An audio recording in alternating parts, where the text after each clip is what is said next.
ধরেন আমি যে স্পাইরাল ওয়েতে এখানে আসছি, আমি তো সবকটা গোষ্ঠীর সাথে মিশছি। এক সময় তবলিগের ইস্তেমায় গেছি, এক সময় জামাতের সবাই গেছি, এক সময় হিজবুত তাহরীরের সবাই বসছি, এক সময় জামাতুল মুসলিমের সাথে উঠছি বসছি, কিন্তু আমি কোথাও ঝাঁপ দিই নাই, কোথাও নাম লেখাই নাই। সেই জন্য কিন্তু আমি এখানে আসছি। কিন্তু আমি যদি নিজেকে সারেন্ডার করে দিতাম তাদের কাছে, কোনো একটা গোষ্ঠীর কাছে, এবং তার চোখ দিয়ে দুনিয়াটাকে দেখতাম, আমি কিন্তু আর কিছু দেখতাম না। খালি বলতাম ভাই দোস্ত বুজুর্গ, বুজুর্গরা মুরব্বীরা এটা বলছেন, কিতাবে আছে বইলা আমি বয়ান করে যেতাম, তাই না?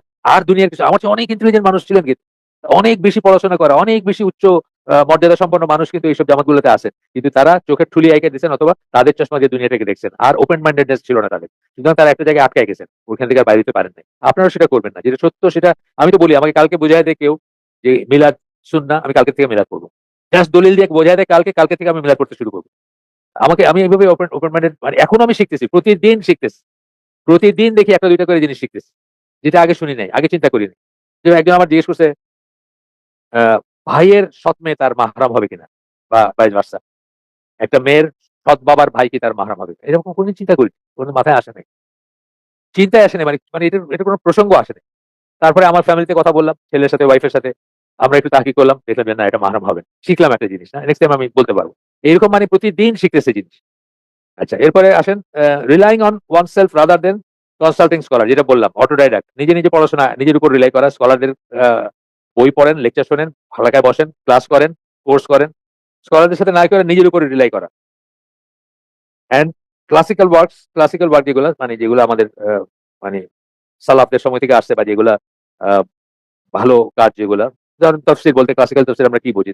তাবারি, ইবনে কাসির, কুরতুবি, এগুলা বুঝি। এগুলো নাকি না করে আপনি এখন তারিক রহমানের তফসির নিয়ে বসলেন আর কি। উনি তো ফিলোসফিতে পড়াশোনা করছেন, ইউরোপে পড়াশোনা, সুইজারল্যান্ডে থাকতেন, সুইজারল্যান্ড এবং ফ্রান্সের নাগরিক ছিলেন, তো উনি অনেক অনেক জ্ঞান, ওনার তফসির নিয়ে বসি না। এটা পদ্ধতি না, ওই ক্লাসিক্যাল তফসিরের কাছে যাইতে হবে। আমরা কি জানি, আমরা কি বলি, প্রথম 3 জেনারেশনের কাছে ফিরে যেতে হবে, রুটে ফিরে যেতে হবে, তাদের কাছ থেকে দিন শিখতে হবে। Deriving and acquiring religious knowledge from ignorant and incapable scholars, জাহিলদের কাছ থেকে দিন নেওয়া, একই কথা, সেটাও এক্সট্রিমিজমের কারণ। অনেক সময় দেখেন যে একটা মানুষের ক্যারিসমেটিক ফিগার হয়, বুঝছেন না? হাজার হাজার লক্ষ লক্ষ মানুষ তাকে ব্লাইন্ডলি ফলো করতে। আপনি জার্মানির মতো একটা জাতিকে চিন্তা করেন, কি করে তারা সেকেন্ড ওয়ার্ল্ড ওয়ারের কাজগুলো করতে পারছে। একটা লোক তাদেরকে মানে মানে কি বলবো,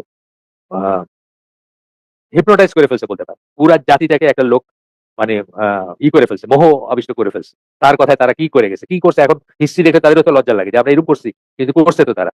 এইভাবে দেখবেন যে একটা জাহিলের পিছনে মানুষ দিয়ে দিতেছে, জান দিয়ে দিতেছে, বা তারটাই মনে করছে। আমাদের দেশে আছে না জামা, কি জামা ওইটা নাকি জামাতুত তৌহিদ নাকি জানি, হিজবুত তৌহিদ, হাতুড়ি নিয়ে ঘুরতো। আপনি দেখেন তাদের ইগুলা, যারা এখন যে প্রোগ্রাম গুলো করতেছে, এগুলো যারা সেকুলারিস্ট, যারা ইসলামকে ধ্বংস করতেছে, তারা কিন্তু প্রমোট করে, তারা সেকেন্ডেড করে এগুলো। আপনি কোয়ান্টামের কথা দেখেন, কোয়ান্টাম মতো ইসলামের কোরআনের বাইর করে ফেলছে, কোরআনের ট্রান্সলেশন বাইর করে ফেলছে, ঘরে ঘরে আসেও দেখি, ফ্রি দেয় দেখি। আচ্ছা,